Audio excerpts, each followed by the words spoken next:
All right, today's question is kind of an important one, and here it is. How do I stop thinking about how bad things are? Well, the biggest way to stop thinking about how bad things are is to actually take the time to focus on how good things are. A good friend of mine says it's hard to be hateful when you're grateful. So much of time, we spend so much time looking at all the things that aren't working that we forget about the other things that are working. And if you woke up today with breath in your lungs, it's a good day. Especially if you're surrounded by people that you love and people that love you back. And maybe you're not in that season, which I remember being there myself. Sometimes it's just enough to focus on the breath in your lungs and the opportunities that lay before you. The other thing that you can do to make sure that you don't get so lost in how bad things are is to begin to clearly articulate and lay out a vision of your perfect life in front of you. And as you do that, consider the steps that you're going to have to take to get there, the different mentors, the different learnings, the different pieces of education, the different levels of mentorship, whether it be digital or physical or historical. Each of these different things help you shape a future. I find it far more pivotal to focus on where I want to go, but also not devalue where I've been. But if you're always focused on where you've been, then it's going to be very hard for you to focus on where you're going. It's kind of like looking backwards out of the back window of your car and expecting not to wreck as you're driving. Think about that. You can't make adjustments. You can't take a turn on the steering wheel if you can't actually see the steering wheel in the first place. There's the reason why the rear view mirror is so small. It's because you're not supposed to focus there. You're supposed to focus on what's in front of you. And if you'll do that, then I promise these feelings of focusing on how bad things are will be replaced on feelings of where am I going and how am I going to get there? Which means eventually you're going to get to the destination you've been hoping for all this time, and you'll never have to think like that ever again. You've got this. I'm telling you, I know it seems super simplistic, but the simple things work. Too many times we're making it overly complex.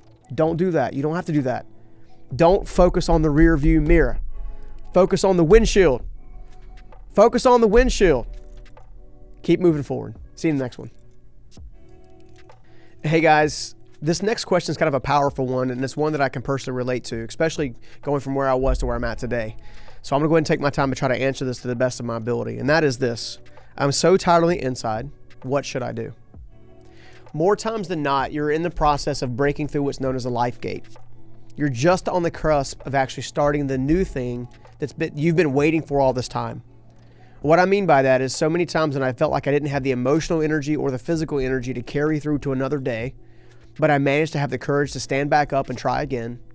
It never fails that within a few days of doing the very thing that I didn't want to do or didn't think that I had the energy to do, that life seems to open up.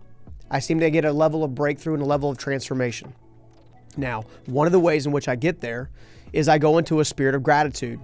I start becoming more and more thankful of the air that I breathe, the people that I'm surrounded by, the rest that I got, or even a previous event in my life that I can build from to draw strength from.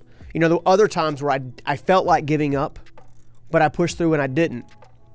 I draw on those things to help me push through the things that I don't want to do. Okay? When you're trying to develop a content company in such a way that can help millions of people, well, that's a big thing. Right? There are days that I just don't know if I've got the energy to do it. But then I look in this camera and then I look at these people online and in public and on these from the stages, and I see the hope and the willingness to transform their own life. You have to look at your overall impact. So start off with gratitude. Lean into how can this benefit me? How can this grow myself, my confidence? Lean into courage. Dig deep. You've got this. You really do. Now's not the time to throw in the towel. Now's not the time to stop. Now's the time to break through that life gate and get to the next level. Because when you're in the next level, you'll get a season of rest, a season of recuperation, and you'll start to climb again for your next level. You can do this. So be thankful, be committed, and just take another step. And you got this.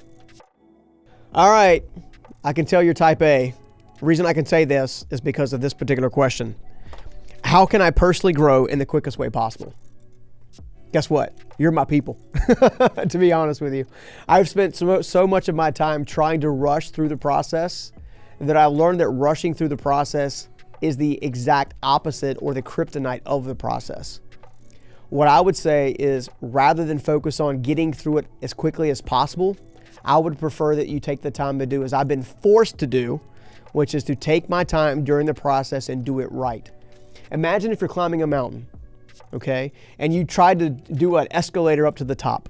Well, you might get to the top of the mountain, but you missed out on the chance to build your leg strength and your overall endurance on climbing the mountain in the first place.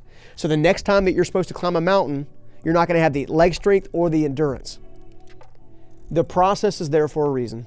The process helps you become the person you need to become so you can be trusted with and have the character traits of someone who can be trusted to be, well, a steward of greater. There's a scripture that comes to mind, and I'm just going to butcher it here for just a second, but it says, those that are faithful with the little will be made masters over much.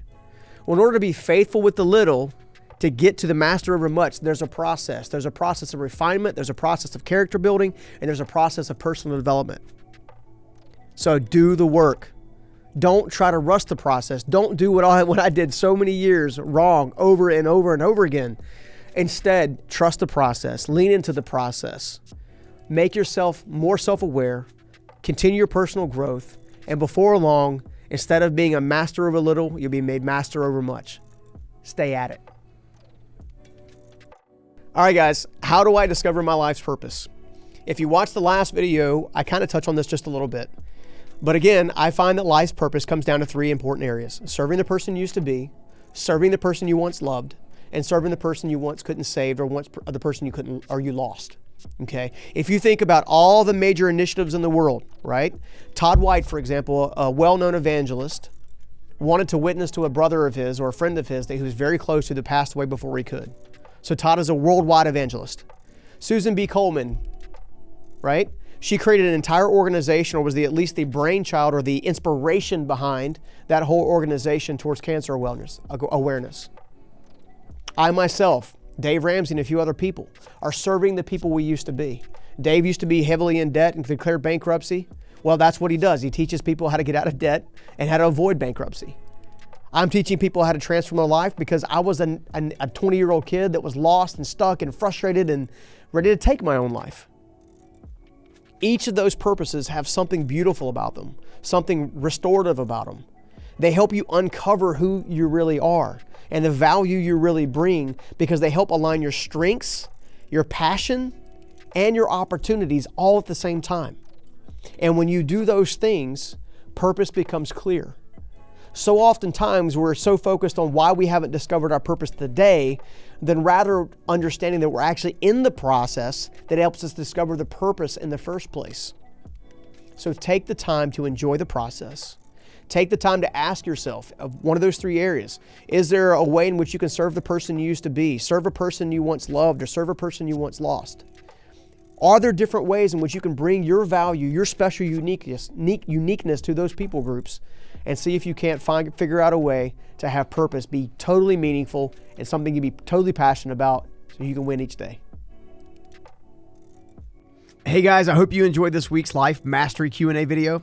We're doing a new Q&A video every single Monday. And if you have questions you'd like answered, simply leave a comment with your question below this video, or email us at questions@journeyprinciples.com. And if we use your question, we'll send you a free gift just to say thank you.